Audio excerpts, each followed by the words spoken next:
Last video में जो हमारा टॉपिक था विमी विश्लेषण या फिर डायमेंशनल एनालिसिस, तो इसमें हमने मेनली जो विमाएँ क्या होती है वो डिस्कस कर लिया, प्लस विभिन्न भौतिक राशियों की विमाएँ ज्ञात करना सीखा और उसके साथ साथ ही विमाओं के उपयोग पढ़े थे, जिसमें फर्स्ट उपयोग था कि एक पद्धति के मात्रकों को दूसरी पद्धति के मात्रकों में चेंज करना। उसके साथ साथ ही जो सेकेंड उपयोग था वो था कि जो किसी भी भौतिक समीकरण के विमी संतुलन का परीक्षण करना, और जो नेक्स्ट जो लास्ट उपयोग है वो है विभिन्न भौतिक राशियों में संबंध स्थापित करना। ठीक है, तो यदि हमको यह पता चले कि कोई भी भौतिक राशि किन किन राशियों पर डिपेंड कर रही है, ठीक है, किन किन राशियों पर निर्भर कर रही है, तो हम विमाओं का यूज कर उन राशियों के बीच में संबंध स्थापित कर सकते हैं। ठीक है, तो इसको हम एक उदाहरण के द्वारा ज़्यादा अच्छे से समझेंगे। जैसे हम एक सरल लोलक के दोलनकाल की बात करते हैं, तो जैसे हम एक उदाहरण ले रहे हैं सरल लोलक का दोलनकाल। तो हमने मान लिया कि जो सरल लोलक का दोलनकाल है, दोलनकाल या आवर्तकाल या फिर टाइम पीरियड का मतलब है कि एक दोलन करने में लगा समय। ठीक है, तो हमने मान लिया कि जो सरल लोलक का दोलनकाल है टी, वो लोलक के द्रव्यमान m, धागे की लंबाई l तथा गुरुत्वीय त्वरण g पर डिपेंड कर रहा है। ठीक है, तो इसके लिए हमने इनके बीच में, इन भौतिक राशियों के बीच में संबंध स्थापित करने के लिए हम मानते हैं कि जो t है आवर्तकाल, वो m की घात मतलब द्रव्यमान की घात a, l की घात b तथा g की घात c पर निर्भर करता है। ठीक है, तो हम देख रहे हैं कि जो t है आवर्तकाल वो m की घात a इंटू एल की घात b इंटू g की घात c के डायरेक्टली प्रोपोर्शनल है, मतलब अनुक्रमानुपाती। ठीक है, तो देखिए सबसे पहले हमको ये अनुक्रमानुपाती जो का जो साइन है इसको जब हम हटाएंगे तो हम यहाँ पे एक नियतांक यूज करेंगे। देखिए k m की घात a, l की घात b और g की घात c। ठीक है, तो यहाँ पर जो k है इसको हम अनुक्रमानुपाती नियतांक बोलते हैं। ठीक है, तो अब हम जो नेक्स्ट स्टेप में हम क्या करेंगे कि प्रत्येक राशियों की विमा लिखेंगे। ठीक है, ये हमारी इक्वेशन ए हो गई।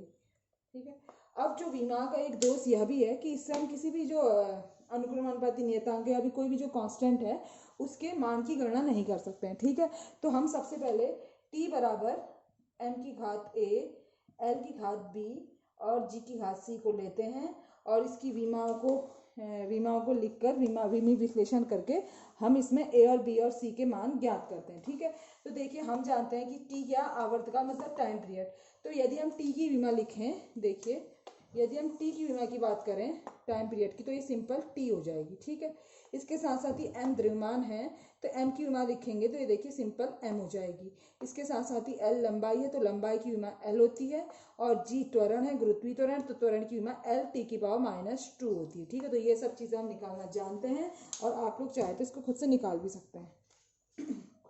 तो देखिए अब हम इस इक्वेशन में विमाएं लिखेंगे, तो देखिए आवर्तकाल की विमा t, द्रव्यमान की विमा m और इसकी पावर a, लंबाई की विमा l की पावर b हो जाएगा, और उसके साथ साथ ही गुरुत्वीय त्वरण की विमा l t की पावर -2 की घात c हो जाएगा। ठीक है, इसकी पावर c हो जाएगा। ठीक है ना, हाँ।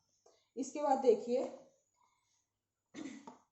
इसको यदि हम सॉल्व करेंगे तो ये देखिए कि हम जानते हैं कि यदि किसी राशि की क्या आधार सेम हो तो उनकी पावर ऐड हो जाती है। ठीक है, तो हम इसको इस तरीके से भी लिख सकते हैं m की पावर a, l की पावर b और उसके साथ साथ ही l की पावर c, t की पावर -2c। ठीक है, हमने जो पावर ब्रैकेट के बाहर थी उसको हमने अंदर डाल दी। ठीक है, अब देखिए यहाँ पे हम जो कॉन्सेप्ट जानते हैं कि अगर कोई राशि का जो बेस सेम है, आधार सेम है, तो उनकी घातें जुड़ जाती हैं, उसी को यूज करेंगे। तो m की घात a हो जाएगा, l और l, तो देखिए आधार सेम है तो घातें जुड़ जाएंगी तो b प्लस c हो जाएगा, और उसके साथ साथ ही t की पावर -2c हो जाएगा। ठीक है, तो अब देखिए अब जब हम इस इक्वेशन के बाद इस स्टेप के बाद क्या करेंगे कि जो LHS और RHS मतलब जो लेफ्ट हैंड साइड में और राइट हैंड साइड में विमाओं की तुलना करेंगे, घातों की तुलना करेंगे, तो देखिए LHS में भी हम m और l की पावर भी लिख लेते हैं ताकि तुलना करने में आसानी होगी।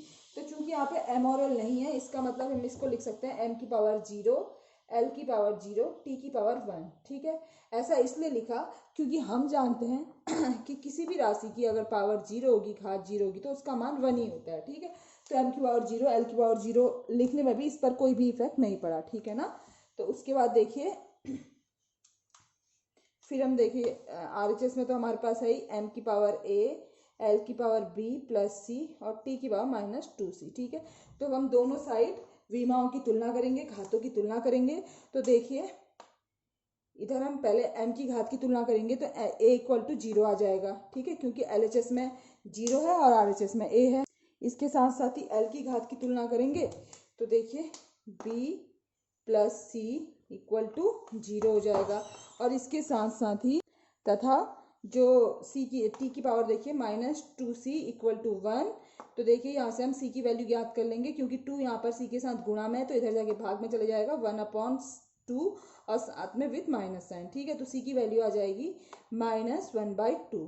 ठीक है, तो देखिए ए का मान हमने निकाल दिया 0, बी प्लस सी है 0 और साथ ही साथ सी है -1/2। तो अब हमको बी की वैल्यू चाहिए, तो हम क्या करेंगे कि B plus C equal to 0 तो हमको पता ही है। अब हमने सी की वैल्यू -1/2 रख देंगे, तो बी प्लस -1/2 इक्वल टू 0। और हम जानते हैं प्लस इंटू माइनस क्या होता है, माइनस होता है। तो यहाँ से b -1/2 इक्वल टू 0। तो दिस इम्प्लाइज दैट b की वैल्यू जो आ जाएगी हो जाएगी 1/2। ठीक है, तो हमने a, b और c के मान ज्ञात कर लिए। अब हम जो a, b और c के मान है उसको हम समीकरण a में प्रतिस्थापित करेंगे। ठीक है, तो देखिए समीकरण ए में हम ए, बी और सी के मान रखेंगे। तो t इक्वल टू के एन की पावर ए का मान 0 है इंटू एल की पावर बी का मान 1/2 है और उसके साथ साथ ही जी की पावर सी का मान -1/2 है। ठीक है, अब देखिए हम जानते हैं कि किसी भी राशि की घात अगर 0 होगी तो उसका मान 1 होता है। ठीक है, तो m की पावर 0 में तो m का मान 1 हो जाएगा। और इसके साथ साथ ही l की पावर 1/2, l की पावर 1/2 का मतलब क्या है, वर्गमूल l। ठीक है, तो देखिए t इक्वल टू हो जाएगा k इंटू 1 इंटू एल की पावर 1/2 पहले लिखे रहने देते हैं। और देखिए g की पावर -1/2 है, तो अगर मैं इसको हर में ले जाऊंगी, ठीक है, अंश से हर में ले जाऊंगी तो एक पावर क्या हो जाएगी, जो सॉरी प्लस हो जाएगी, तो जाएगा g की पावर +1/2। ठीक है, और देखिए l की पावर 1/2 को रूट l लिख सकते हैं, इसी प्रकार से g की पावर 1/2 को भी हम रूट g लिख सकते हैं। तो ये हो जाएगा k√l अपॉन √g। या फिर हम इसको इस तरीके से भी लिख सकते हैं t equal to k√l upon g। ठीक है, तो यहाँ पर इस इक्वेशन से हम देख रहे हैं कि जो सरल लोलक का आवर्तकाल या फिर दोलन काल का फॉर्मूला है वह m पर डिपेंड नहीं करता, अर्थात जो लोलक का दोलन काल है वह द्रव्यमान पर निर्भर नहीं करता है।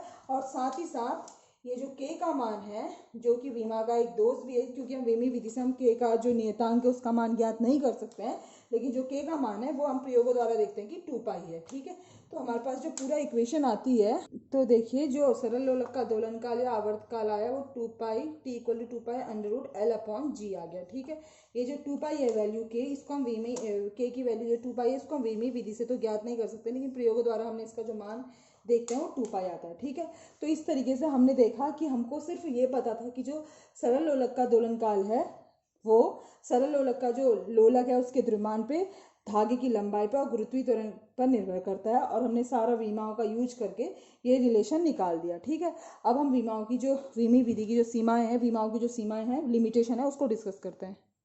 अब जो इसमें नेक्स्ट टॉपिक है वो है विमाओं की रीति की सीमाएं ज्ञात करना। ठीक है, कि जो हम जो डायमेंशनल एनालिसिस कर रहे हैं विमा निकाल के, विमा की जो मेथड है इसका यूज करके जो हम डिफरेंट इसके उपयोग पढ़े, लेकिन कुछ इसमें कमियां भी हैं, कुछ लिमिटेशन भी हैं। जैसे जो विमाओं के उपयोग से हम किसी भी विमाहीन राशि की विमा का मान ज्ञात नहीं कर सकते। ठीक है, जैसे अभी हमने लास्ट टॉपिक में देखा था कि t equal to k√l upon g। ठीक है, जो सरल लोलक का आवर्तकाल था t equal to k√l upon g।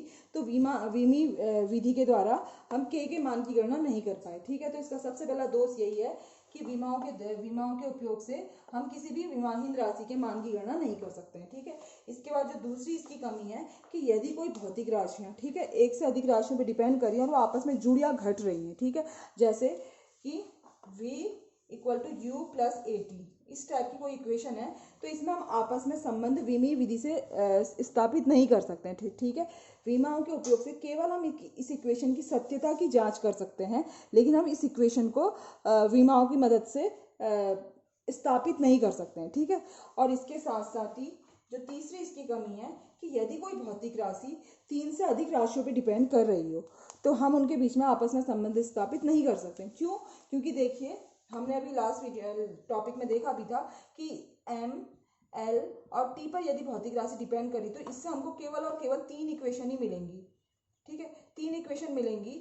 तो यदि हम इसको सॉल्व करेंगे तो हमारे पास केवल 3 कांस्टेंट के मान ही मिल पाएंगे। ठीक है, तो अर्थात यदि कोई भौतिक राशि 3 से अधिक राशियों पे डिपेंड कर रही है तो विमीय विश्लेषण के द्वारा हम उसमें संबंध स्थापित नहीं कर सकते हैं। ठीक है, इसके साथ साथ ही जो चौथी इसकी कमी है कि जो ट्रिग्नोमेट्रिकल फंक्शन होते हैं, जैसे कि जो त्रिकोणमिति फलन होते हैं, जैसे कि साइन थीटा है, कॉस थीटा है, ठीक है, इनके मान हम विमीय विश्लेषण से ज्ञात नहीं कर सकते हैं। इसके साथ साथ ही यदि कोई चरघातांकी फलन है, जैसे कि e की पावर x या e की पावर cos थीटा, इस टाइप के कोई भी फलन होंगे, इनका भी मान हम विमीय विश्लेषण से ज्ञात नहीं कर सकते हैं। तथा जो लघुगणकीय फंक्शन होते हैं, जैसे कि log x, इन सब का मान भी हम विमीय विश्लेषण से ज्ञात नहीं कर सकते हैं। ठीक है, तो ये जो 4 मेन पॉइंट है जो कि विमीय विश्लेषण का एक दोष भी है। ठीक है, पहला है कि विमाहीन राशियों की विमा हम ज्ञात नहीं कर सकते हैं। उसके बाद यदि हमको कोई इक्वेशन इस फॉर्म में है तो हम इनके बीच में संबंध स्थापित नहीं कर सकते, केवल इस टाइप की इक्वेशन की हम विमीय सत्यता की जांच कर सकते हैं। और यदि कोई समीकरण या यदि कोई भौतिक राशि 3 से अधिक राशियों पर डिपेंड कर रही है तो हम उन राशियों के बीच में संबंध स्थापित नहीं कर सकते हैं। और यदि कोई त्रिकोणमिति फलन है या चरघातांकी फलन है या फिर log x के टाइप के कोई फंक्शन है तो इनके बीच में इनके भी मान की हम गणना नहीं कर सकते हैं। ठीक है, थैंक यू।